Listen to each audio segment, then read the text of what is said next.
And welcome to STOked, the ultimate Star Trek online podcast. My name is Chris. This is episode 110, and I recorded this one on February 11th, 2012, for release on the following Tuesday. Good morning to everyone in the jblive.tv chat room.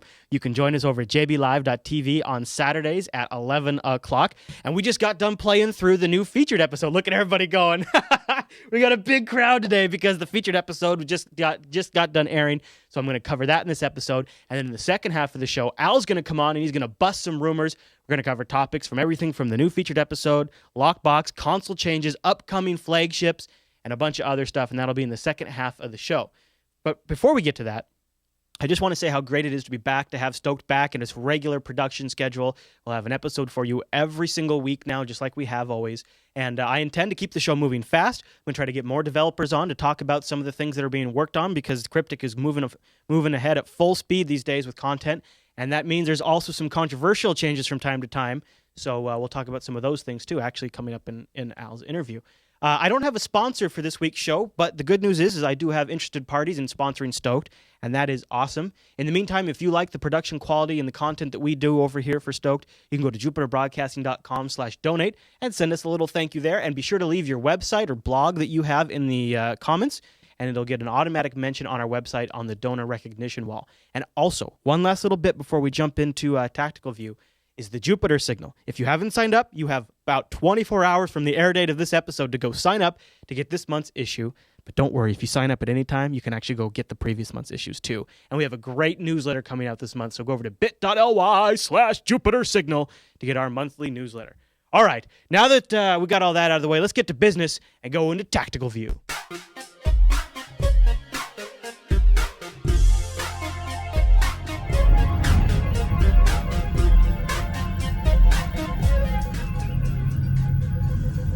And welcome to Tactical View. Boy, it's great to be back in this segment, and it's been a while. So we've had our first new mission in nearly 11 months to play through. Now, I'm not counting the remasters, although those were awesome, but our first really new featured episodes. It's been a long time, and the anticipation has been high. And actually, now that I sit down to record this, I'm not sure where to start. But I figured I'd try to pull out some of the elements that I think are really great contributions in this episode. All in all, I had a blast. And it doesn't hurt the fact that my voice was featured in this episode, though it was a Bajoran. A Bajoran. It's okay. It's okay. It was an awesome Bajoran. And also the J-Man, if you guys remember from our episode 100, we had some clips in there.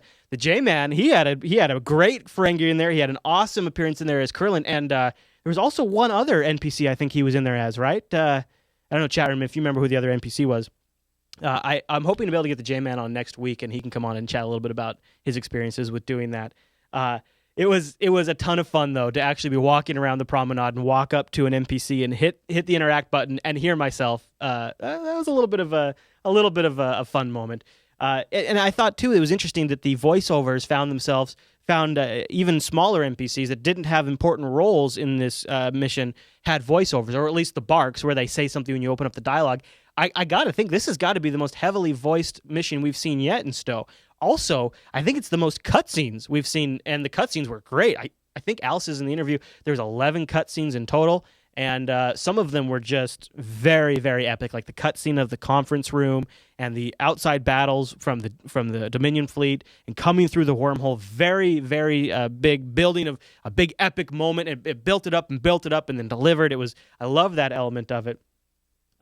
So that's definitely fun. The other thing that I thought was great was the integration of the DOF system, and I think that's been a big comment that the live stream has made, is when you actually are running around and you get down to the shipyard, there's an Andorian officer there that you speak to, and he'll actually hook you up with some DOF missions. And I think this is a big intention on Cryptic's part, and so I'm going to bring it up with Al, is I think we're going to see a lot more of this in game. So look forward to that with our discussion there, because I loved it. The DOF system is great, but I find that I have like these bursts of interactivity with the DOF system, and then I kind of pull back. And then I go at it again, and I kind of pull back. But integrating them into these missions is going to kind of keep me going back and visiting more frequently. And whenever they can be something that makes sense for the mission, but it's not exactly a task that I want to do directly, and I would want to delegate it, I think it's a perfect fit for that. So I love that. I also thought, as the mission progresses, you end up in the conference room. And once you get to the conference room, man, does it just feel like you're in an episode of Deep Space Nine. there's some things that take place where there's individuals in that conference room, and I'm trying not to spoil it, but there's things that take place in that conference room where at the end of it, you have to leave. And when you leave, you bring a lot of the people that are in that conference room with you. And instead of them just becoming like these liabilities that you have to protect and keep alive, a typical MMO trope, right, where you got to keep the NPC alive as he progresses through the map and all of the baddies keep coming and trying to prevent you from keeping him alive. And I kind of started getting wind of that might be what was about to happen. I was completely wrong. They pick up a gun and they fight right along with you. In fact, there's a big boy who's fighting with you, and he really makes a difference. I thought that was great. It's like, yeah, these are the bad asses of those races coming in, and they're picking up a gun and they're fighting. They're bringing the fight. Also, to jump around a bit, the idea that we're there at the conference table to discuss the Borg invasions. So to pull from the Borg invasions that we've been seeing at Rivera and throughout all of space, I like that those are now just not just these throwaway events that have no real impact on the overall canon of the game. They became the impetus for all of these different races coming together at Deep Space Nine and putting them there in this position. So I think that's a great play off of what the Borg Deep Space encounters have been in the game. You also got the new gun, which looks like there's two options, one of which is part of a set. Don't know a lot about it yet, but I've already picked mine up. I'm looking forward to play with that. And then the mission wraps with a cliffhanger. And the build-up to that cliffhanger is a battle that is very deservedly of a Deep Space Nine setting. I know that Sacrifice of Angels was a huge source of inspiration for this. That's Season 6, Episode 6 of Deep Space Nine is Sacrifice of Angels. If you haven't watched that yet, it's a great tie-in with this mission. There's some amazing battle scenes, and I think one of the most epic space battles we've seen yet in a mission is what takes place outside of Deep Space Nine towards the end of this mission, where you have all of these different groups of epic battles, and you want to complete them, get them finished up before the next wave comes, and so there's a deadline, and there's an objective, and it's just, after all of this build-up, too, and the pacing of it is done very well. It really worked for me, so overall, man, am I thrilled to have this mission back. We did run into a few bumps with server capacity and game clients getting logged out. I honestly, as an IT guy, kind of expected things to go a lot worse. It's just a really hard thing to pull off. Concurrent users on a game like this where there's all these kinds of back-end database calls and scripts that have to execute, it's a very hard thing to get right. So it did pretty well considering, when you consider the fact that it's the first featured episode since 11 months, the highest player base they've had since probably, I would guess, the game's launch, thanks to free-to-play. The fact that we had some bumps and some people had to hit queues, overall, I got through the whole mission. Now, I know some people didn't when it first came out, but I'm pretty pleased, and I'm looking forward to next Saturday. So I'd love to hear your thoughts. We're going to feature a community feedback coming up in a future Stoked, and it'd be a great time for you to send in your thoughts. I'd love to hear anything that you noticed in this mission that you think is sort of like something that you want to see repeated in future episodes. Like, there was some very interesting bonus gameplay where if you talk to specific people, you could take on some bonus missions and objectives, and then depending on what you did there, you get different results throughout the game. I liked that. It gives good replayability. I thought it worked great in a group setting. I haven't played it yet solo, but I'm looking forward to that, and I'm going to probably do some of the different bonus stuff. All in all, I think those components, for example, add really good gameplay replay capabilities to this mission, and those are kind of the things, or the DOF integration, that's another example of things that I think I'd love to see more of, and I'd love to hear what you thought was awesome that you'd love to see more in featured episodes. So send those in to stoked@jupiterbroadcasting.com, and we'll try to cover those in a future episode. But yeah, that's my look at the new mission. I am so excited about next week. We're back with weekly Star Trek episodes, and this first one, man, was it good. Of course, I think next week I predict we'll be down at Bajor, so we'll see exactly how I handle that. But that's another story. Let's get into Tactical View. Let's get into Rumor Busting with Al.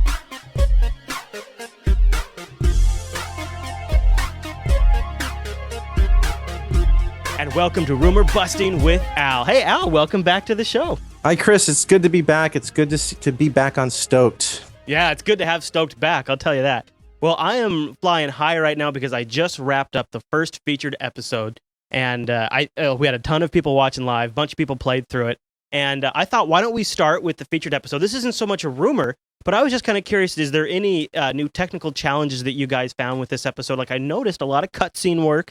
Seemed like more voiceovers than we've ever seen before. Is there any kind of behind-the-scenes details you want to share about sort of putting this guy together and any technical challenges that you had to overcome? Well, what comes to mind, one of the first technical challenges we had was trying to get the when you talk to the Andorian in the shipyard, and he pops up the duty officer, right? Yeah. So that's something that we wanted from when we did the duty officer system, but for whatever reason, it was a technical challenge to pull off. So I really wanted to get it in there because now we have that ability. We can put that throughout all missions everywhere. I really wanted to get something like that in What Lies Beneath. If you remember when the mission, the Rodman series mission where you go and you find the Horda, when you're going around the shanty town, and there was like, oh, fix my whatever the hell you had to fix in that mission. I wanted to be like, oh, just send down some duty officers to fix it for him. Yeah. Right? So I want to so we're hoping to see a lot more of that in episodes to come, and maybe we'll improve upon it. But that was a real technical challenge because we could give the assignment, but then you had to go and open your own duty officer system. We wanted to make pops it right up, and that's the only assignments right there. So we've got a whole list of things to cover, and I don't know if there's any other things you want to touch on the featured episode. Well, just more on the DOF thing. We really want, there's 11 commendation XPs, and we really want to expand on that. That's just not part of just a duty officer system. That you'll be able to get commendation XPs throughout all types of missions through things like this, or through even other gameplay. Just like you get diplomacy XP just from normal gameplay. Maybe you might do an engineering task, and you'll get some engineering commendation XP. So we're trying to want to integrate the systems a little bit more. That's so great. that was one of the first steps there. We had a lot of cutscenes. I think there's something like 11 cutscenes, more than any other episode we had before. Should we talk about anything you can share server side wise? One of the things we noticed is the game started to get pretty busy, and people started to hit login queues. Some people got some game client crashes. So is there some back end stuff you guys have to do for these featured episodes? Well, ever since we went free to play, we're hitting bigger and bigger peaks like every weekend. It's getting more and more.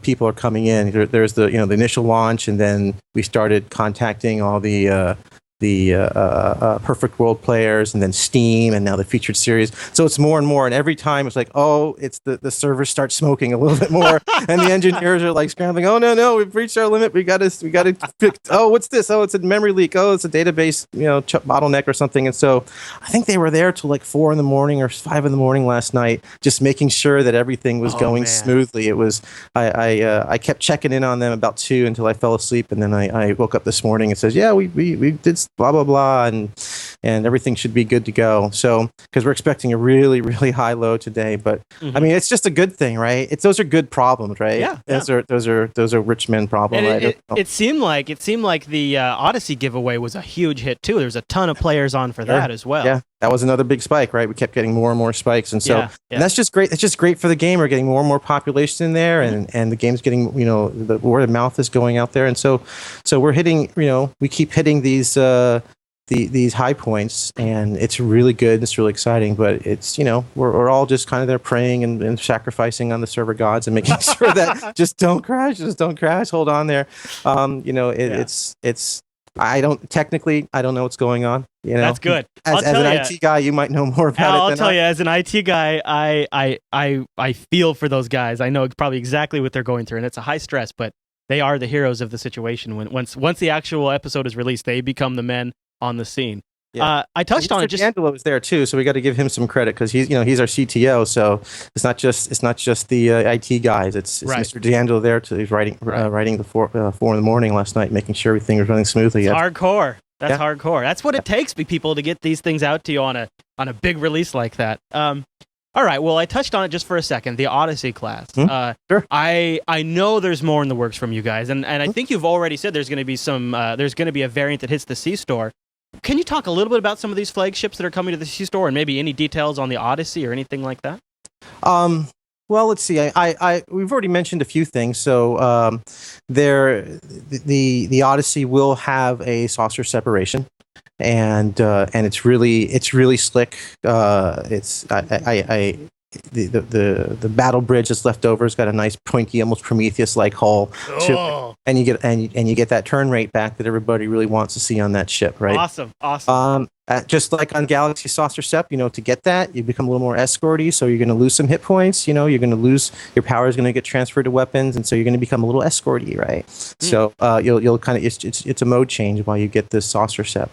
But we've also talked about, I think Logan has tweet leaked the support craft that can be launched from the aft. Yeah. if you notice on the back of the current Odyssey, the shuttle bay has it's modular. That piece comes out, and in the enhanced versions, that shuttle bay is replaced with a little escort about the size of a saber that fits right in there, and that just launches out the back there too. Are those going to be controlled separately? As in, will I be able to do saucer sep and the support craft at different times and things like that? I'm still working out the details. I don't want it to be a multi-vector assault mode. Right? That's what I was kind of getting at. Yeah, I don't want it to feel like that balance-wise, and I don't want to take that's uniqueness. From the Prometheus, right? Where not only that you hit it, that you split into 3, but you can pick which one you can fly. That's not what's going to happen here. Okay, that's what the Prometheus does, and I don't want to take that away from that ship. Okay, this will be, you can launch the saucer, you can launch the escort. I don't know yet, both for balance and technical reasons, if we're going to be able to, if that'll be mutually exclusive or not. So in other words, you launch the saucer, you can't launch the escort, or then you can only have one out at a time. The advantage of that is, if you remember, if anyone has played the saucer SEP on the Galaxy, that once it's out there, if it gets destroyed or disabled, you can't launch it again for 4 minutes. 3 minutes, 5 minutes. I can't remember how long. 5 minutes, I think you can't launch it again for. So if you do, you can recall it, but then you can't get it back. You can't relaunch it again for like 5 minutes. Well, you could call it, and then you can launch your escort out instead. So I'm thinking we're probably going to be leaning towards that model, because otherwise it will be like you're becoming a multi-vector weapon, right? Okay. Yeah. So it's almost like a mode. Do you want to become the escort by launching your saucer and have the support craft that's going, the saucer that's going to have it has a engineering team and some healing, but minor weapons? Or do you instead want to launch the escort, which is going to be this really, really fast, high turn rate? I put quad cannons on it, so it's just this little zippy little thing that won't affect when you launch. It doesn't affect your stats, right? Because you won't get faster or anything when you launch that, because it's so small. Right. You won't get a better turn rate, but you're just gaining some DPS. And did I also see? And I kind of think, is this going? I saw a tweet leak that showed a Galaxy X separated. Yeah. And I'm wondering, is that all tied in with the console changes that you're making?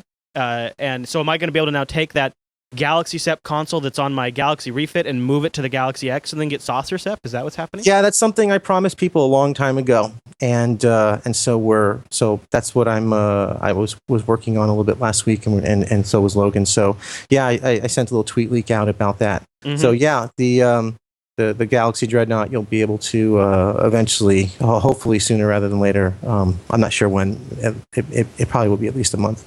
So what about the phaser lance? How does that work? Have you thought about how that's going to work in that config? Like, is it going to be still operable? Well, now, if you had a long gun with a long barrel and sawed off that gun, what do you think the barrel? What do you think would happen to your bullets? It sounds like a sawed-off shotgun. Boom. Okay, cool. Yeah, that's pretty neat. So the Dreadnought Galaxy Soft Step would be we're trying to feel a little bit different than the Galaxy Saucer Step, because that saucer has cannons on it. Yeah, right. Yeah. So that one have cannons. It has a little spinal barrel on there, so it's going to have like a mini lance on it and have little cannons on it, but it won't have engineering team. It's a tactical saucer now. Cool. Right? And then you get, we're playing with the idea of making it that you have a wide beam lance instead. You get a shotgun. That's okay. Now I want that. That. But again, and I can never stress this enough. We're just still playing with this. This may be, this is OP. This isn't working. This is this is what I'm playing with. These are just kind of the thoughts that are going in the head and things that I'm experimenting with. And right. And but the idea is, you'll be able to saucer SEP that, but it's going to be, it probably won't be for about a month before you see that. Well, see, people in the chat room are already saying, well, where is it pulling its power from? But people are forgetting that that saucer section has like 4 impulse fusion reactors in it. So they could be pulling the power for the phaser lance from the fusion reactor. Yeah, it's not going to have a real lance like the lance that you have when you're connected. It's be more like a beam overload. Okay. It's just, it'll look different. It'll be much weaker. Okay. But it had it done there. I felt like, we'll put a little overload on it. It can fire every 90 seconds or something. Again, just playing with it still. What about the Bortos and the C-Store variant of that? Is there any news on that? Yeah, the two things that we're looking at and so far is, and I'm pretty sure Logan has tweet leaked this as well, is that the Bortas, the upgraded version, is called a Bortask. Bortascu. It's some Christina, our writer, finds great Klingon references. So we said, what we're going to call the ship, the Bortas meant vengeance, and the Bortask meant something like, I can't remember what it meant in Klingon, but it means something like super vengeance or something. But it's got the little pod in the back, the very back of the ship. Well, that is removed, and then you'll see in the new Bortask, it's a bird of prey that has his wings folded together like this, and then it slides out, and then the wings open up, and so it launches its own bird of prey about the size of a Tier 5 bird of prey. Launches out the back. When we do something, this big, it's we're fully aware that there can be some balance repercussions from it. I mean, even when we released, for instance, the antimatter spread that came on the Tier 4 galaxy, right? There was you can do this, and then you can do scramble sensors and just keep someone confused indefinitely. It says, okay, we put those on global cooldowns, right? So we reacted to that, and so we tried testing, we tried looking into the different possibilities. We didn't really see anything that was too problematic. But if we start seeing some weirdness that this combines with this, will do something weird, we'll react and we'll adjust it. But we just wanted to get it out there and let people have fun with them for a while. So if the consoles if the consoles are kind of you have to watch that line and walk that line. I know I've seen people request the capability of eventually adding and augmenting the crafting system so that some of the results might be like, I could craft a console that does X% better. I could take this console, bring it into the crafter, and make it do, instead of a 25% increase to shields, a 35% increase to shields. Is that kind of off the table because of the balance issues it could cause? No, I don't think anything like that necessarily off the table. I think if we definitely are designing a new crafting system, and things like that have been discussed, but when we're looking at that as a whole new system, we'll probably get a lot more QA time and a lot more time to just kind of see what are the ramifications for that going to be. I mean, every time we keep adding something, we risk raising the bar a little bit higher and making things more powerful. That's hopefully that'll kind of go away when we do plan on increasing the level cap to fleet admiral. So yeah, I mean, every time we do something like that, there's possibilities. But these consoles have already been out there, and we've adjusted and tweaked them individually, and they work fine on the ships that the class of ships that they've been on. So now it's just a matter of what happens weird combination wise, what if anything weird might happen. I think it's going to be funny. There's been some concerns. Oh, it's funny because we've seen arguments that these consoles are worthless in PvP, and then we see comments like, oh my god, this is going to destroy PvP balance, going to be too overpowered. It's just, well, okay, no and yes, I don't know which one is it. So right. I mean, you go and you load up your entire ship with all really fancy consoles. It's going to be really, really fun, but you're giving up a lot of passive defense, giving yourself a lot of passive offensive capabilities. So I mean, this is a trade-off. Right. Right. And so hopefully it's just going to be fun for everybody, and people will just get a lot more enjoyment out of them. And it's a living game. We'll adjust, but I think it just adds a lot more value, a lot more fun. I mean, I can't wait to take a subspace jump module and put it on my Bortask. Right? Yeah. Right? Yeah. Totally. Oh, I'm really looking forward to it. I think it's great. And I guess I don't mean to jump around, but thinking about swapping consoles around kind of brings me back to ships and +1 variants or whatever you want to call them. And I got to tell you, I land on the Sovereign. It's got to be the #1 ship in the game that I would love to fly, but don't, because it seems like compared to the Excelsior, compared to the Galaxy Refit and the Galaxy X, it's not really up to snuff. Starting to fall behind, huh? Yeah, and I'm just wondering if you guys had any talks about maybe something interesting to bring with the Sovereign. Well, the Sovereign is a dilithium ship, right? It's not a C-Store ship. And so inevitably It's going to start, the C-Store ships are meant to be, give an advantage over the ships that you can get. A little more worth your money kind of. Yeah, I mean, you're paying cash for them directly. Yeah, right. And so, we introduced a Sovereign. It was one of the, when we launched the game, we didn't have a concept of C-Store, didn't concept of free-to-play. We didn't have that, and we definitely wanted to get the Sovereign in the game. It was better than the Galaxy, and that's just where it fell. And now we're raising the bar. People want a +1 Sovereign. They want a refit Sovereign. I think it eventually happen. It's an IP ship. It's the last Enterprise. It needs to be represented, and so I could very well see another variant. And the problem is that we definitely have a lot of ships on the plate that we want to bring out. We're trying to negotiate rights for the Vesta class. We don't have rights for it, despite rumors which is out there. But I did see that. Yeah, I saw that. I did see that rumor that you guys got it. How does that happen? How does that rumor get out there if you don't have it? Well, because Mark Roddenbaker. Right. He's been talking with CBS, and he said that CBS gave him permission, and we've been talking with him and CBS for a long time, and so I think he spilled the beans, and that was fine. We all like the tweet leak, and so, but we still have a lot of legal things to work out to get that. So that's one ship we want to get in there. I originally thought it would be a cruiser, but now I'm thinking more it might be a science vessel. But we'll see. I haven't really given it that much thought. We want to get an Andorian ship out there. There's a lot of other ships that we want to get out there. This is coming right out of the live stream chat room, and people are kind of speculating now. Now that there is a lot of work being done on these consoles, are we likely to start seeing consoles being sold through the C-Store? I don't think so. We don't have any immediate plans to sell them on the C-Store. We put them on ships, and now we've put some on chance boxes, and so you'll they're in the Cardassian lockbox. Yeah. But I don't. We don't have immediate plans to sell them directly. I do want to do is coming up, maybe season 7-ish. Maybe I'm not sure where is redo kits. And so I may have mentioned this before, that kits don't have, instead of a kit being four powers on it, if you had that, you would then get 4 kits, and you'd have a slot for every rank. So you have 1 kit slot at rank lieutenant, and then you'd have 5 as an admiral.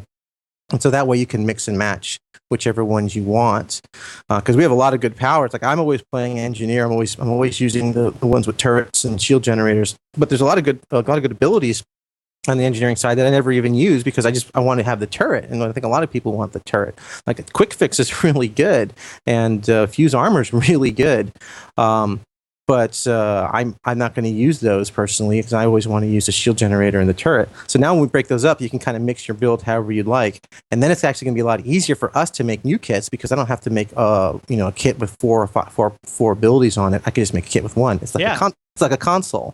Right. And then, so we can start making some new weird one-offs that way, and perhaps start putting those on the C-Store. Very cool. I actually look forward to that. I like that a lot because it fits the console model. Yeah. Since I'm already used to that in space, I could just easily see that expectation being translated to ground combat. Now, there is a rumor going around, I don't know if you want to address it, about you being the new EP. Is that true? Are you the new executive producer of Star Trek Online now? No, I am not the new executive producer of Star Trek Online. There is a part of me that would love to do it because I'd love I'd love the recognition, the notoriety, the complete liberty and control to do whatever I wanted with it. But it's a horrible job. It reminds. It's just dealing with. It's all business, right? It's so much business dealing with Perfect World, dealing with executives, dealing with worrying about shareholders, worrying about schedule.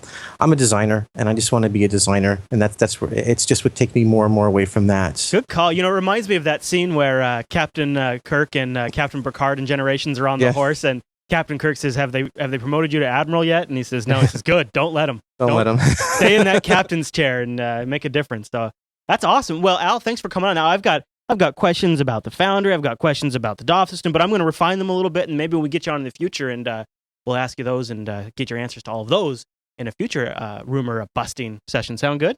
Okay, I will throw one quick thing in. Yeah, you bet. Because I noticed you guys when you were playing the episode, there was a little question about the options in the diplomacy part when you're in the conference room. Yes, sir.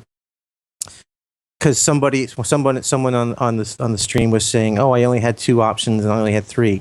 You get more options if you complete the optional objectives with the diplomats throughout the beginning. So when you're out there saying getting the holosuite and getting the Kanar and getting all that for the diplomats, making them happy, you're schmoozing with the diplomats, and so that's you're unlocking all the other dialogue options. If you don't do those, you don't complete those, you have less. So you get one. Everyone gets one option. You get another option for doing the optional quest, and you get the third option for having the right diplomacy skill. So that's where that comes from. That makes sense. The optionals were great. I talked about, I think, I don't know where we'll land in this episode, but I covered a little bit, and I loved the new, I cannot wait for the next mission, and We played the Sacrifice of Angels clips, the clip, I where saw that. Yeah, Yeah. right after Superman. Superman cartoon. Hey, we do it right on the live stream here in the mornings. What can I say? All right, Al. Well, thanks for coming on episode 110, and we'll talk to you soon, all right? Oh, it's good to be back. Thanks, sir. Thank you.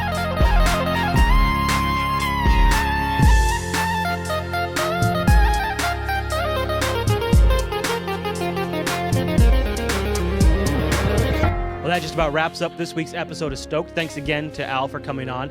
And thanks to everybody who stuck with the show and everybody who's tuned into episode 110. I can't wait to see you guys in episode 111. Not only does this make Saturdays just a lot more fun for me to do the show again in full force, but to also have the weekly missions is a ton of fun. And be able to play it with you guys is great. Now, these are coming out early. They're not coming out at 11 anymore. They come out at 10 a.m. So I think Stoked will probably be starting a little bit earlier. I don't know if we'll be starting right when the mission launches, but we'll be starting around then next Saturday over on the live stream at jblive.tv.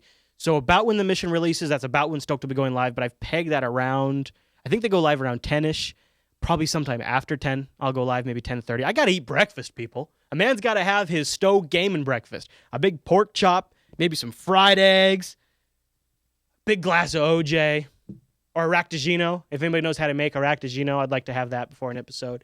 But I invite you to join us, play it live, get your thoughts right in our live chat room. It doesn't look like so much while I'm doing the show, but in between segments, I have conversations with the chat room. I get their take on stuff. During interviews with the devs, I'm reading the chat room and getting ideas. So it's a great way to get your input directly into the show and maybe even get your thoughts heard on the air. So join us over at jblive.tv. And thanks, everyone who joined me. And I hope you enjoyed this weekly mission. And I hope you'll be right back here for next week's episode. Now, again, jblive.tv. Join us live. Play through it with us.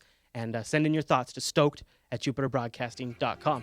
All right, everyone. Well, that wraps up this week's episode of Stoked, and I'll see you right back here next week.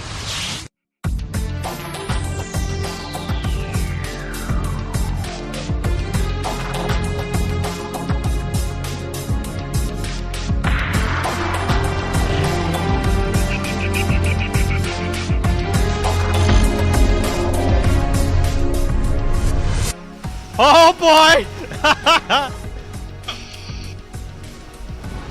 Holy smokes. Wow. There we go. Wow. Locksmith for the engineer.